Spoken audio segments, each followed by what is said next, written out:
Hey, I'm Jay from TechForce, and today we are looking at, do you need a server in your small business this year in 2019, right?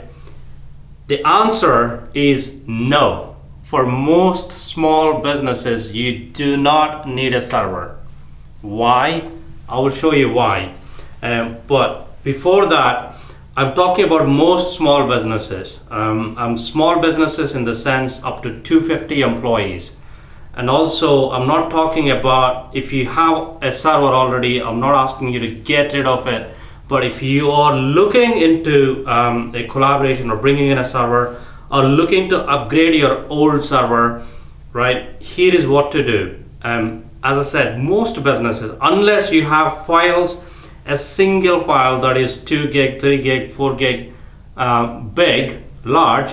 So for example, files like CAD drawings or 3D designs, and unless you have a really bad internet connection, your office is somewhere in the sticks, which for a file to download it takes a long time, then you may need a server. But again, that needs to be the situation has to be evaluated, and each business is different. But for most businesses, you do not need a server. Why? I'll show you. We speak to loads of businesses, right?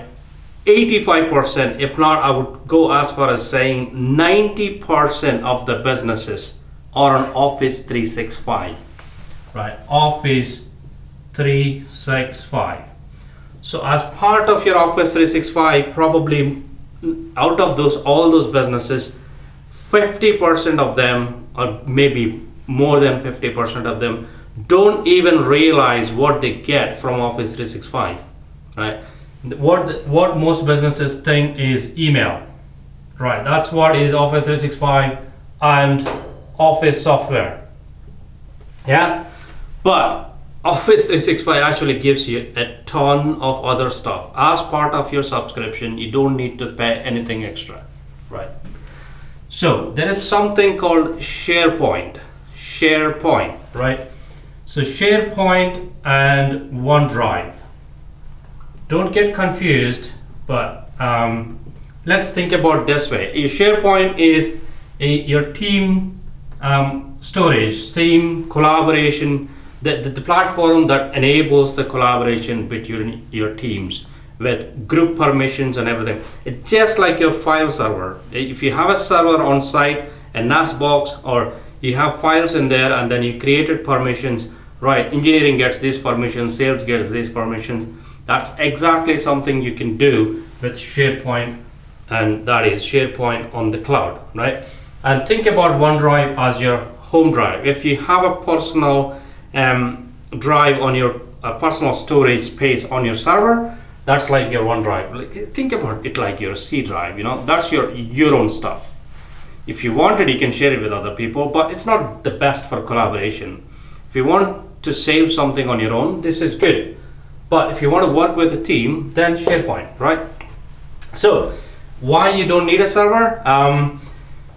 Most business, as I said, you're on Office 365, right? And also one important thing you need to think about here is it works great if you're on Windows 10, Windows 10 Pro, right? If you're on Windows 7, Windows 8, I don't think anybody is on Windows 8, but Windows 7, please upgrade it to Windows 10 unless you have some bespoke software that are not compatible. Nowadays, most of are compatible. Windows 10, Office 365, SharePoint works a treat. It's absolutely brilliant. So what do you do in place of a server? So you're looking for, usually, most customers think about server when they think about storing files and sharing files and backing up and all that, right? And also authentication, each one having their own login, usernames and passwords and stuff. So that's called Active Directory in technical terms, right? And maybe other stuff, printer and all that. But we consider these two only in this case. Again, files. So files, what do you use is you use SharePoint for storing your files and sharing with your team, right? And also, good thing is you can share with external people. So if you have customers, you want to collaborate with them, you can share from SharePoint, and it makes you look professional as well. Also, SharePoint is it's a beast. You can do a ton of different things, but storing files is probably getting started. Probably is a basic thing it can do, right? So once you get started with SharePoint, and then once you familiarize, and as the business grows, you can do more stuff with it. You can build client portals and all that. Just beautiful stuff.